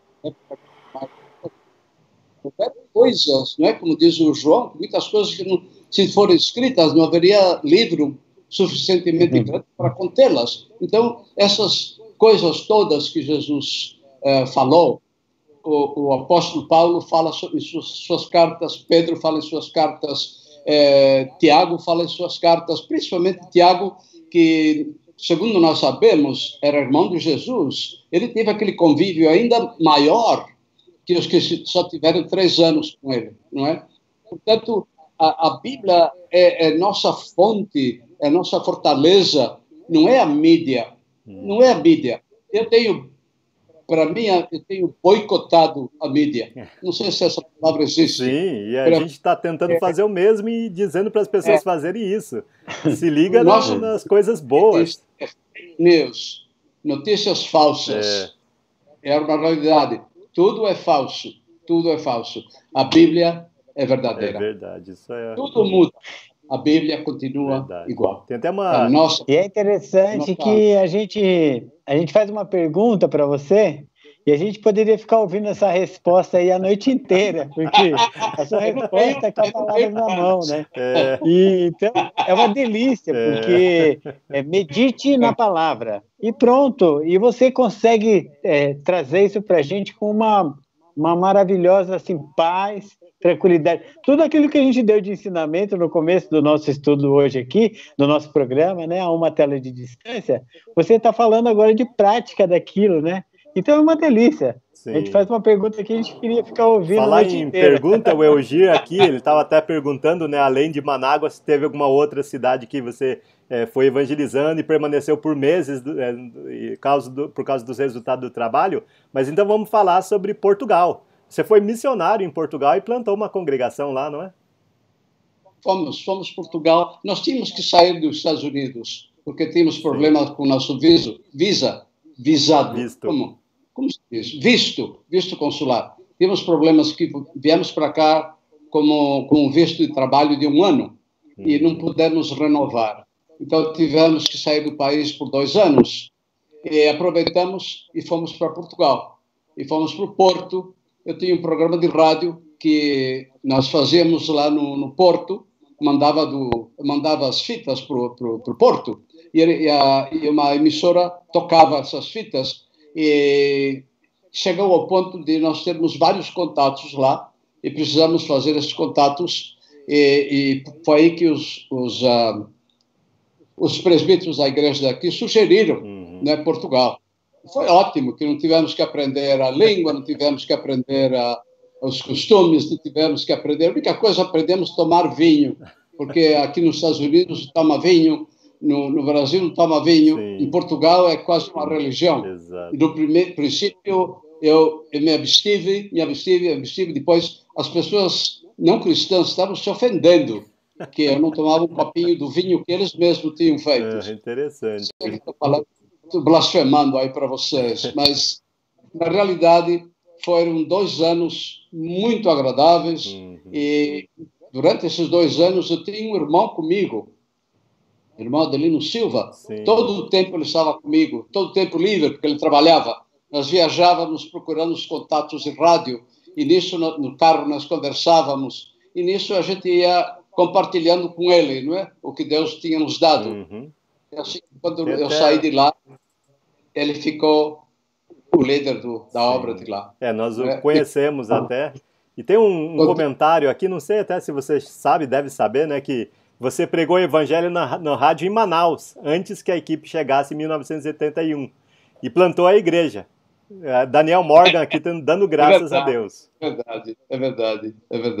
Mas sabe que eu não conheço Manaus, gostaria de ir, mas com o tempo, né? Sim, sempre com Dá certeza. tempo ainda. Para terminar isso, tenho que fazer um recorrido, um giro lá pelo Brasil, para conhecer esses irmãos que têm me animado tanto. Tem um outro comentário da nossa irmã Maria Benta. Ela diz aqui que te conhece, né? Faz muitos anos que não o vê, mas lembra de você muito bem. Essa irmã chamada Maria Benta. Ela Maria Benta, ela mora em Arthur Nogueira hoje, né? E ela foi da 9 de julho. Ok. Então, Disse que era da 9 de julho, parece. Sim, da 9 de julho ela era, né? Vocês eram inseparáveis, ela falou. Aí nós nos reunimos antes de mudar para o Canadá. Sim. Até 1967, nós nos reunimos lá. O Modesto Pellegrini era o pregador. Ótimo. Tinha o Catalã, que era um dos presbíteros. Tinha como chama aquele que Itaquera? O Abramo Lucarelli. E não lembro quais outros, mas tinha gente muito boa. Luciano aqui também, no Emir, que estava em um estudo de Atos muito bom, deve ser seu livro também. Tem várias pessoas aqui que falaram, que leram seus livros, e vários comentários aqui, até a gente está meio perdido nos comentários, de tantos comentários aqui sobre os livros, sobre seu trabalho é até à distância, né? Acho que o livro vai onde o autor não pode ir, né? Você foi em várias cidades aqui que você não conhece, né? Um irmão aqui de Embu-Guaçu falou, já utilizei o livro Aroma de Cristo em 2 lições, aliás, em lições, e 2 Coríntios em minhas pregações. Então, você inspirou muitas pessoas a fazer aulas, pregações, outros a evangelizarem através dele. Então, teve muitas utilizações do seu livro e continuam tendo, né? Sim. Porque muita gente ainda tem utilizado. Em Curitiba, nós usamos aqui na escola dominical um tempo atrás. Então, de fato, não tem como até dizer obrigado por tudo que você tem feito pelos irmãos aqui no Brasil. Verdade. Até a Silene, aqui de Manaus, ela fala que você é uma bênção e obrigado por compartilhar seus estudos. Vários comentários aqui que eu estou até procurando ver se eu consigo colocar todos aqui. Lu Seckler, que bênção também, Claudete Girodo aqui falando sobre isso. Enfim, são muitos comentários e a conversa está muito boa. nós vamos fazer um pequeno intervalo novamente e vamos voltar até para já nos rumar para o final do nosso programa hoje. Então, quero agradecer ao Lu Seckler por estar conosco aqui, mas antes disso, vamos fazer um comentário e a gente volta novamente daqui a pouquinho para finalizar nosso programa hoje.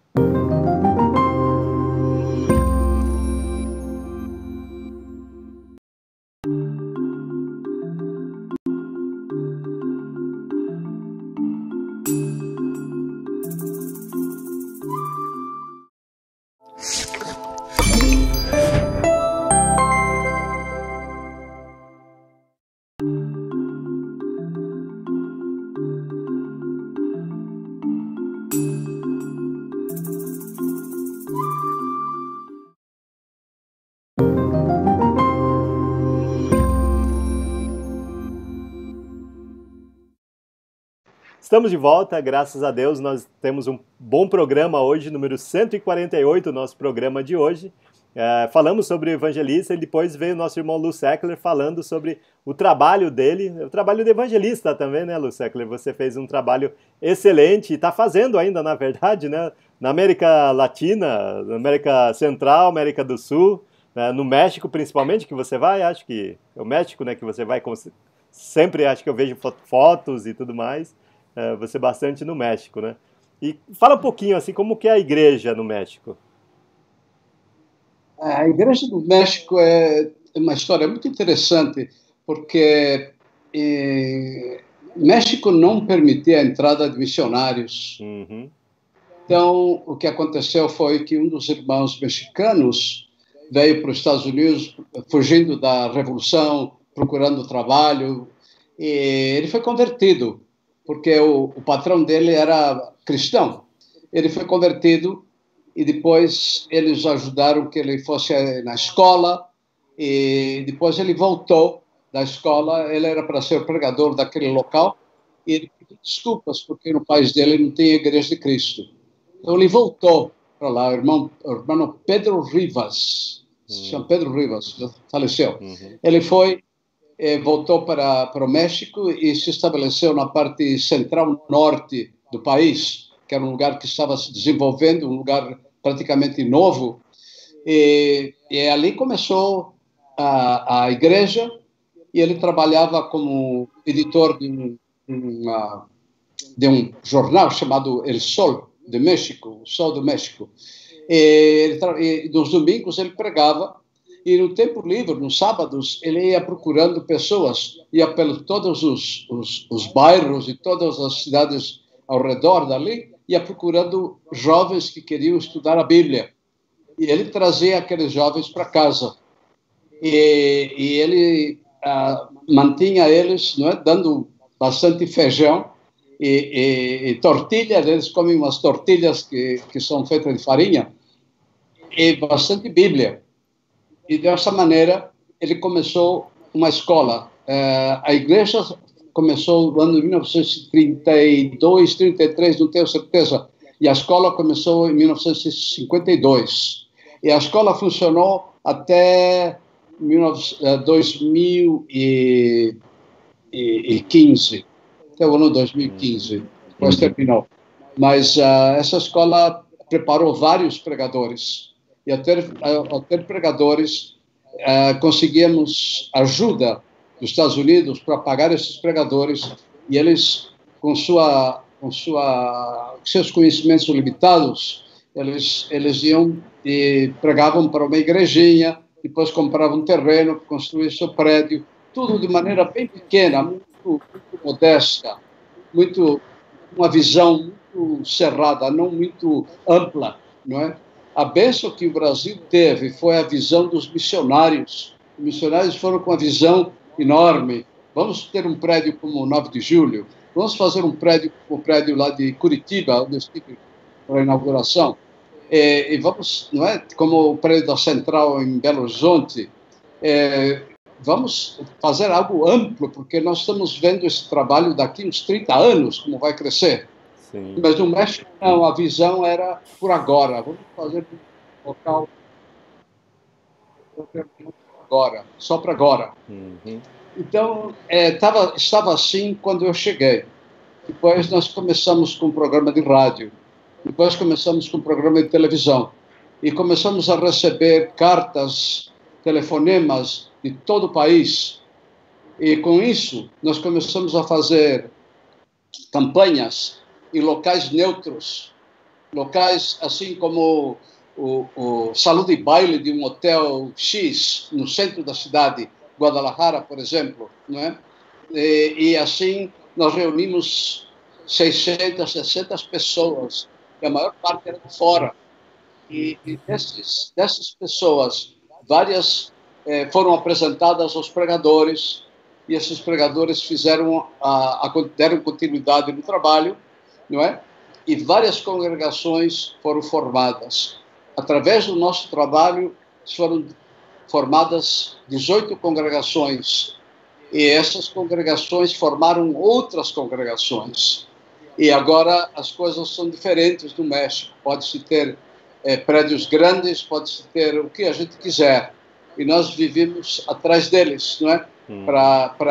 Para começarem um trabalho com visão, com boa visão, uma visão ampla, uma visão grande, pensando no que os seus filhos, na obra que os seus filhos, na colheita que os seus filhos vão fazer. Não só o que vocês estão fazendo agora, mas vamos plantar sementes para que os seus filhos possam ter uma colheita enorme, uma colheita farta. Dessas 18 congregações, 7 delas têm presbíteros, porque nem isso eles eram animados a fazer. E a parte doutrinal deles era muito limitada, muito, como diria, muito básica, demais de básica. E esses livros foram para ajudar esses pregadores em seus sermões dominicais, porque muitos deles têm seu trabalho, eles têm mau tempo para fazer algumas coisas na sua casa no sábado e se preparar para o domingo. E os livros eram para que eles, ao ler o livro, eles pregariam um sermão. Essa foi a ideia, né? Por isso que eu ponho ilustrações, ponho todas as coisas que me vêm à mente que possam ajudar para a gente ensinar certas passagens. Muito bom. Mas o México está crescendo. Nós continuamos com uma reunião de pregadores que foi a número 32. Faz 32 anos que nós fazemos uma reunião de pregadores. E tem sido sempre maravilhoso. Aqueles irmãos que nós ajudamos no início, agora são presbíteros e estão fazendo uma obra maravilhosa, ensinando a outros, levando adiante a palavra. Excelente, muito bom. Muito obrigado Fica um pouquinho mais com a gente vai ter uma oração aqui agora com o nosso irmão Vicente, e peço até para o Vicente que ore agradecendo a Deus pelo trabalho que o Lu Seckler tem feito, né? E mesmo à distância ele não deixa de fazer, né? Então tem sido um exemplo para muitos seguirem também. Obrigado. Amém. Vamos orar sim. Vamos orar também pelos pedidos aqui, né, feitos essa noite, que a gente conseguiu anotar. O Matheus Cavalcante pede orações pelo Felipe. A Teca tem pedido orações também pelas famílias Okita, né, porque teve a perda do nosso irmão Ney, que é da família Okita lá. Então vamos orar por toda a família. E a família do senhor Amaral também, que nessa semana foi morar com Deus. E os dois são da Igreja de Cristo ali do metrô, né? A Solange Moraes, de Curitiba, ela pede pelo irmão dela, o Vanderlei, né? Vamos orar por ele. Agradecemos a Deus porque a Lara Júlia entregou sua vida a Cristo.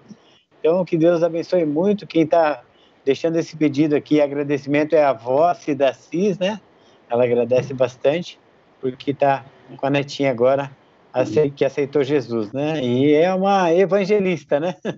A gente costuma até dizer assim, né? Quando o evangelista começa a trabalhar, quando a roupa ainda está molhada, né? Então, Lara, seja bem-vinda ao trabalho. Bom, a Judite também pede oração por nossos irmãos que estão com Covid-19 em Cuiabá e Paranapanema, né? E também para que haja uma vacina logo, né? Para que a população de todo mundo possa se curar, né, dessa pandemia aí, desse problema, né. Bom, agradecemos e oramos por todas as escolas da Bíblia, porque hoje também foi falado aqui o que as escolas da Bíblia fazem, né, no mundo inteiro. Oramos também por todas as igrejas, por aquelas que estão começando a se reunir agora nas garagens, nas salas, né, por aqueles que estão abrindo suas casas, né, assim como foi falado hoje, né, que ia atrás dos jovens e trazia e dava feijão para eles, né, e é assim que tem que ser mesmo, né. Vamos orar por todo esse trabalho, pela vida e pela família do Lu Seckler, que nos abençoou hoje aqui, que ele continue sendo abençoado por Deus. Oremos. Senhor Deus Todo-Poderoso, o Senhor é o dono, o Senhor é o que rege a nossa vida, o Senhor é que manda, o Senhor é que permite todas as coisas acontecerem, e nós te honramos, te glorificamos, porque o Senhor permitiu que essa noite nós fôssemos alimentados, Pai, com a sua palavra, alimentados com esse programa, e que nós pudéssemos passar, Pai, transmitir a uma tela de distância esse alimento para as pessoas dentro de suas casas, Pai. Muito obrigado por essa oportunidade, nós te agradecemos por todos esses pedidos aqui executados, aqui feitos aqui, mas por todos aqueles que ainda vão vir, Pai, nós te agradecemos o nome e agradecemos por tudo que o Senhor tem nos dado de oportunidade, pela saúde de todos, Pai. Nós te clamamos pelos doentes, pelas pessoas que são doentes, Pai. Te clamamos por aquelas famílias que já perderam seus entes queridos, Pai. E queremos te pedir forças para continuar. Muito obrigado por todo esse aprendizado. Nós vamos hoje dormir muito bem alimentados, Pai, com a sua palavra. E queremos mais e mais, porque esse alimento nunca para, Pai. E que ele nunca pare de passar por nós para que a gente transmita. Muito obrigado por tudo que aconteceu essa noite. Continue nos abençoando, Pai, em nome de Jesus, o nosso Salvador vivo. Amém. Amém. Muito obrigado a todos que estiveram conosco até agora. Amém. Novamente, obrigado, Lu Seckler, pela sua presença aqui conosco. Vicente, muito obrigado. É hora de dizer seu boa noite. Vou deixar o Lu Seckler até por último, para ele fazer as considerações finais, né? Sim. Vai em frente, Vicente. Sim. Eu vou dar o meu boa noite, então, aqui hoje. Boa noite a todos e todas. Muito obrigado pela sua presença, a uma tela de distância conosco. No domingo nós nos vemos, com certeza, nesse culto nacional maravilhoso, onde nós vamos prestar culto a Deus. Prepare seu pãozinho sem fermento, prepare o seu suco aí, fique preparado com a sua família para cultuar conosco no domingo. A partir das 19 horas já tem uma escola dominical e em seguida o culto de louvor e adoração a Deus. Muito obrigado, muito boa noite. Obrigado, Lu Seckler, obrigado, João e Edinho. Muito bom estar com vocês mais uma vez.